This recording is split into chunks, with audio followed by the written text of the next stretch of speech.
Hello to all my favorite people. Today we are talking about how to take epic landscape photos. Now, there are lots of ways to take amazing landscape shots, but one of the surest ways to blow people away is by doing long exposures. I just think long exposure photos, they have like sort of a magical realism about them. They are just beautiful, they're stunning to look at, they make you like drop your jaw and say, wow, that is an epic photo. Now luckily, just as I was thinking, this is what we should talk about, Polar Pro sent me a message and said, hey Lucy, we are releasing a brand new landscape filter system. Do you want to try it out? And guys, I'm not insane, so I said, yes, I want to try it out. Send me it. And the next day, this arrived. So this is Polar Pro's new landscape filter system. This is an integrated system for taking long exposure shots, for using filters for landscapes. So I'm gonna talk a little bit about that today. I'm gonna show you some examples and chat about how you can use it. So let's get into it.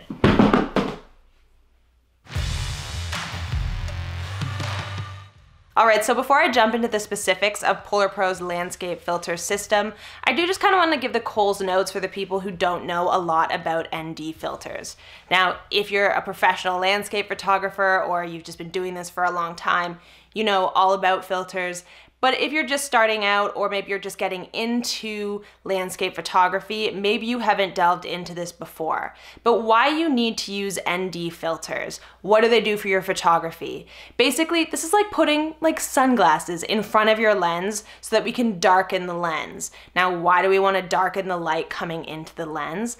That is because with long exposure photography, you're going to be leaving the shutter of your camera open for long periods of time. So let's just use the example of 30 seconds. The shutter of your camera is going to be open for a full 30 seconds. So you're going to capture all the movement, which is what kind of gives that classic look of long exposure photography.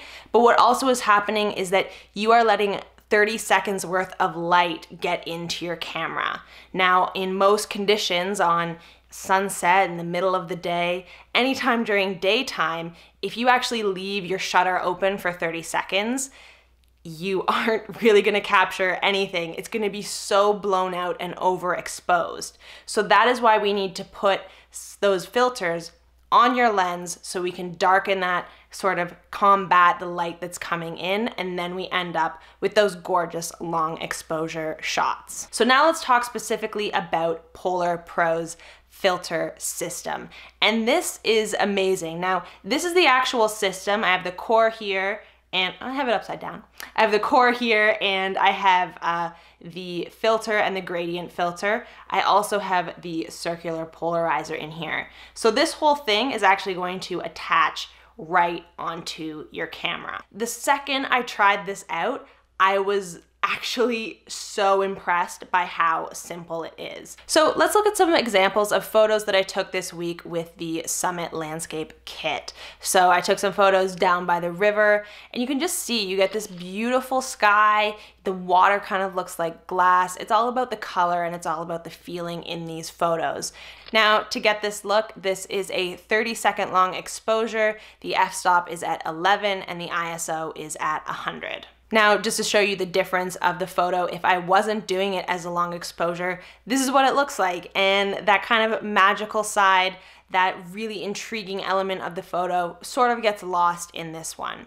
Now, the other day I went out to a conservation area, and this was at sunset, and this day we have had really bad weather here lately, but this day the sun literally poked out for about 10 minutes and I was able to frame up this shot. Now, this is a 30-second exposure, 16 f-stop and 100 ISO, and you can just see this looks so beautiful and serene and peaceful, and just it kind of evokes an emotion, and you just definitely want to look at it and spend time looking at it.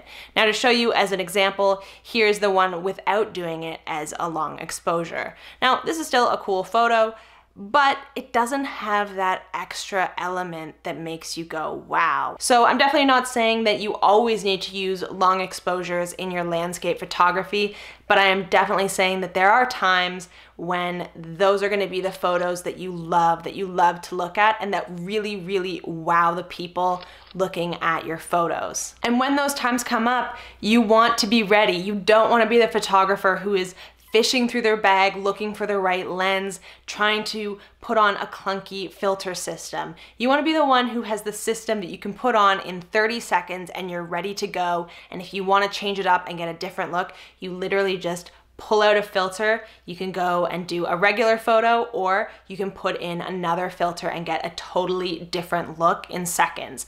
And this is really important when you're doing landscape photography.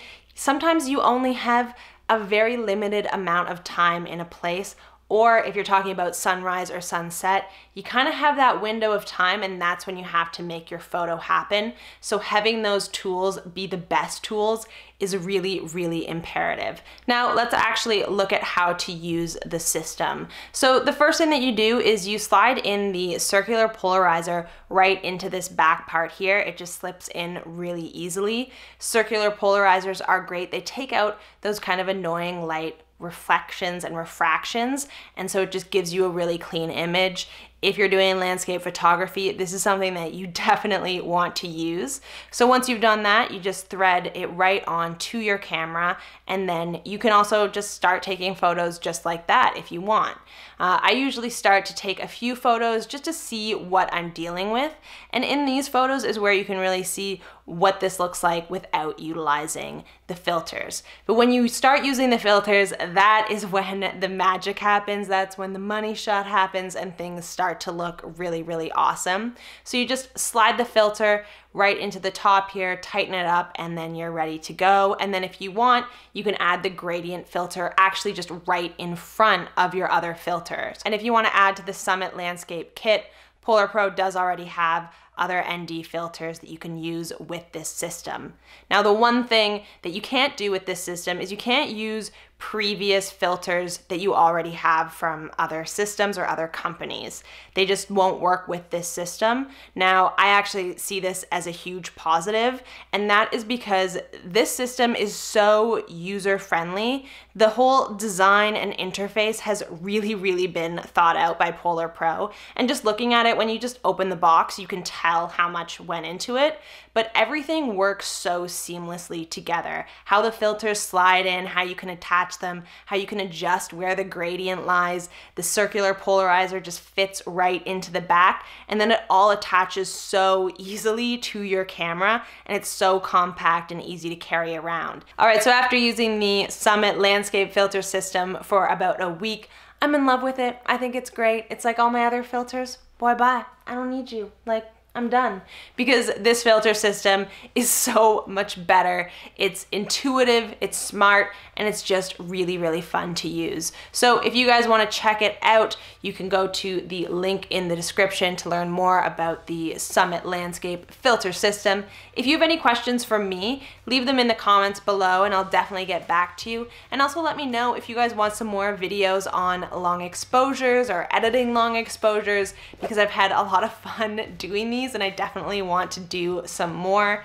If you like this video, give it a like. If you want to subscribe, then you should subscribe, and I will see you next week. Peace out.